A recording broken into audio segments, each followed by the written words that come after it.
right now Dr. Quentin Kidd, and he is the head of the Judy Wasson Center at Christopher Newport University, and he's been doing polls for a very long time. He's got a new one out on the 10th district, which is the all-important race, one of the key races in Virginia, and the Wasson Center polling in the 10th. This is between the incumbent Republican Barbara Comstock and the Democratic challenger, State Senator Jennifer Wexton. We covered this debate, I think, a week ago or 2 weeks ago live. Every pundit has Wexton winning this race except me.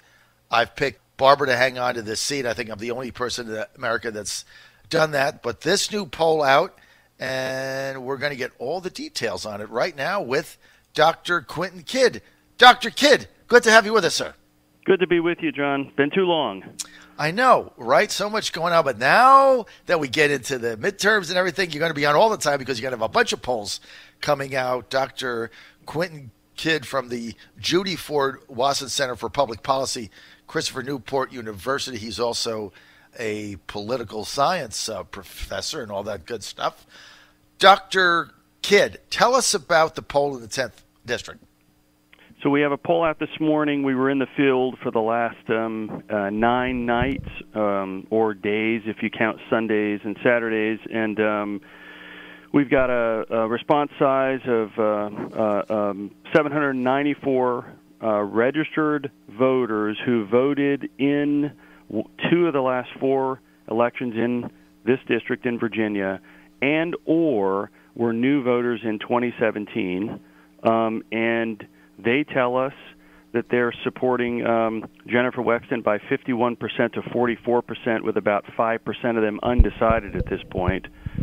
We also asked respondents a couple of questions about how much they were paying attention to the election, whether they were enthusiastic, if they were going to vote firmly or not, or whether they were uncertain. And when we remove what we call uncertain voters from that sample, Wexton's lead grows to 53% to 42%. So the more undecided a voter is, the less likely they are to vote. And so if we drill down to the most likely voters, Wexton has about an 11-point lead. If we just look at those voters who have a history of actively voting, Wexton has a smaller 51-44 lead. Okay, so we can glean 2 things from your poll as it stands. Number 1, Wexton's ahead. That's clear. Number 2, there's an enthusiasm gap that favors Wexton. So she has more enthusiasm for her voters than it seems from your poll that Barbara does, right? I mean, you would say that that's basically your analysis of it as well. Yeah, that's right. I mean, in fact, we asked about enthusiasm, and Democrats have a plus 16 enthusiasm advantage over Republicans, with independents looking a little bit like Republicans in terms of their enthusiasm, those that are very enthusiastic about the upcoming election. And so what happens when we slice out the enthusiasm, we're slicing out some independents who in the past probably or otherwise would have voted for Comstock, but just aren't that enthusiastic this year. So they're less likely to turn out to vote for Barbara. Right. Yeah, if their enthusiasm and if what they tell us they're going to do, if they say, we ask them how likely they are to vote, are they certain, very certain to vote, or somewhat likely to vote, or not likely to vote, et cetera. And so if somebody says they're only somewhat or not very enthusiastic, and they may vote, they may not vote, then those are the ones that we pull out of that more stringent, what we call committed voter model. And that's where you see Wexton's lead expand a little bit. So, if you're a Comstock supporter, the challenge is you've got 33 days to convince those people to actually vote. So rather than being less excited, less enthusiastic, less committed to voting, the challenge is to convince those to actually vote because they're more likely to vote for Comstock than they are for Wexton. But all things being equal, structurally, it looks like a really tough election cycle for Barbara Comstock, and Wexton is in a commanding position at this point.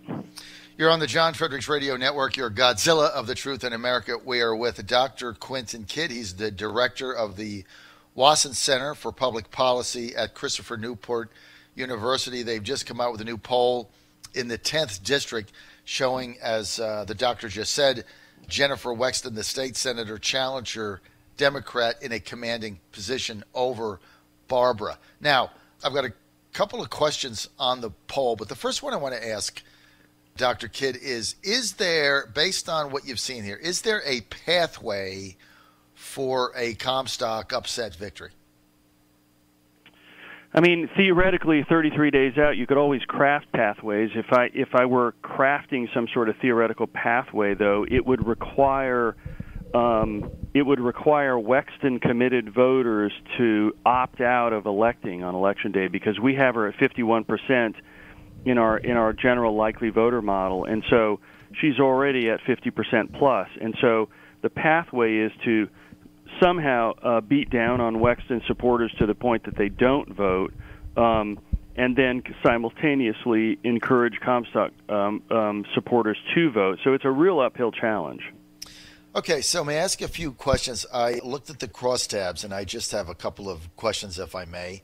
Sure. I didn't see a breakdown for region. Obviously, Comstock much stronger in western part of the region. I didn't see a regional breakdown.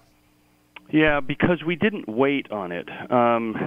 We try to wait as minimally as possible in a survey, and so we wait on race, sex, and age, and we don't wait on region. I'm simply uncertain about how comfortable I am waiting on region in a congressional district survey with a smaller sample size. If I had 1,500 respondents, I'd feel more comfortable doing it. But we have 794 respondents here, which is larger than some of the other polling that's come out. It's a respectable sample size, but when you start breaking a congressional district down into regions, you're talking about moving or waiting 30 and 40 voters at a time, and I'm simply uncomfortable methodologically doing that, and so we didn't wait sub-regionally, which is how you would characterize it, sub-regionally within the congressional district. So, Dr. Kidd, having said that, since no breakdown of region, and I understand your reasoning, the way I looked at this, you polled 46% of your poll respondents were making over $150,000.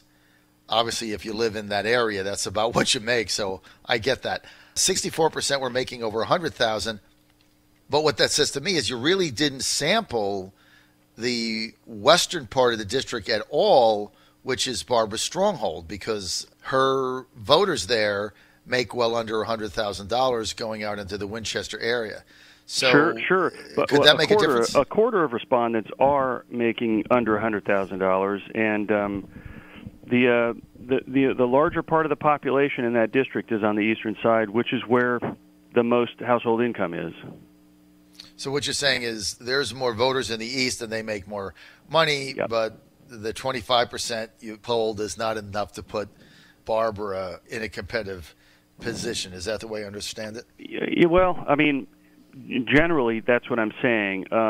The income breakdown looks very similar to what the district looks like. So if you look at age, if you look at education, if you look at all the basic demographics, I think we're accurately reflecting the district pretty well, recognizing that Barbara Comstock's stronger on the western side of the district than on the eastern side of the district. It also is the fact that the western side of the district population is much smaller, much lower than the more urban and suburbanized eastern part of the district. So one other question I have is, and I appreciate you coming on because Sure. This is fun. Normally, you just say what your poll is. I really tried to spend some time on it and figure it out. So according to your poll, Barbara Comstock is leading Wexton by 1 with age of 45 plus, right?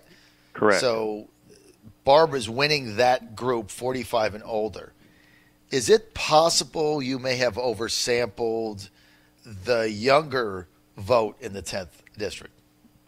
No, if you look at our if you look at our demographic breakdown, our age, here's the deal. We know what the age distribution of the district is because we know what the voting age population is with census data. And so, we're talking to about 25% of voters who are 35 and under. 75% of voters are 35 and older. Actually, 80% of voters are 35 and older. So we're not oversampling young voters in disproportionate to their share of the voting age population in the district. The district the demographics of the survey look pretty much like what the district looks like, and we have access to all this sort of data, so we know what the district's going to look like. So you've also have low approval ratings in the district by President Trump, disapprove 59%, approve 38%. And along with that, although you didn't poll the Senate race, you said that you did ask the question within the district and that Kane was beating Stewart in the 10th district by 21-55 to 34, which basically is doomsday for Stewart. I mean, I've said this over and over and over, having run the Trump campaign in Virginia in 2016. I mean, we carried Southwest Virginia by big numbers. But when you lose Fairfax, I think we lost Fairfax, Alexandria, and Arlington by 144,000 votes, right? 3 cities. You just can't make that up. I mean, it's just, there's not enough people in Radford to make that up. You simply can't make it up. It's just too many. Yeah, and I think, you pointed out Trump's approval and you pointed out the Senate race numbers, and we did those because we wanted to test really what we think are the two of the big things that are shaping this election in the 10th. What kind of headwinds are coming out of Washington related to Donald Trump, and are there coattails or lack of coattails or negative coattails when it relates to the Senate race? And in both of those situations, I think Comstock is facing strong headwinds out of Washington. A lot of her constituents aren't happy with the president and what he's doing and what Republicans are doing. And Corey Stewart isn't helping in any way. In fact, he's probably hurting because people who aren't excited about coming out to vote for a Senate race have to get excited about their local race. And if they're not excited about their local race, they're likely not to turn out to vote. And, so that means Republicans who would otherwise be excited about Corey Stewart and aren't, Barbara Comstock has to work extra hard to attract their attention to say, look, you need to come out to the race even if you're not happy about Corey Stewart. Let me ask you something, Dr. Kidd, that you can glean from the polling and the days you spent in the 10th district. If you could give a figure or a ballpark, to what degree is Corey Stewart on the ballot? To what degree is he hurting Barbara's ability to get reelected? Like if you were to put it on a scale of 1 to 10, 1 being, not much, 10 being, big time. What would it be based on your read of this poll? Well, probably somewhere below 5, probably somewhere between 2 and 5 or 3 and 5. I mean, I think to some extent he's been baked into the calculation for some voters. But I do it is the case that turnout is typically higher in a U.S. Senate race than it is in a local congressional race. Mm-hmm. And so if you happen to have a U.S. Senate race going on in the same year that your local congressional race is going on, and your Senate candidate is way ahead and you need those coattails, that's good for you. And Barbara Comstock doesn't have that this year. She's got a Senate candidate who's running behind by anywhere from we have him 21 points behind in this district. Statewide, he's running behind anywhere 15 to 20 points. That's not helpful to Comstock. It's hurtful to her because her campaign has to work extra hard to reach out to those voters who would otherwise be engaged because they were engaged by the Senate race. She's got to work extra hard to reach out to them and say, look, I need you to still be engaged for me. And I think that's part of the problem she's having. So I think it would be fair to say, looking at the 10th numbers, you're probably going to find the same Corey Stewart drag in the 7th district and the 2nd, the other 2 competitive ones. I would think so. I would think you're probably going to see that.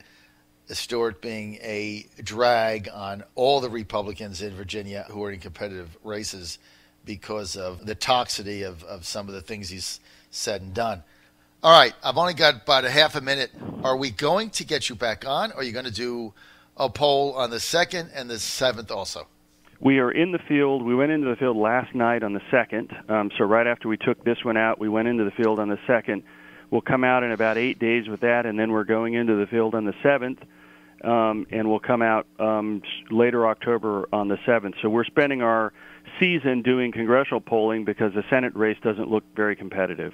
All right. Well, we should have a lot of fun. That means we'll have you on back at least 2 more times, and then we'll keep our tradition and have you on the day of the election to make your final polling predictions. Dr. Quentin Kidd, thanks for being with us.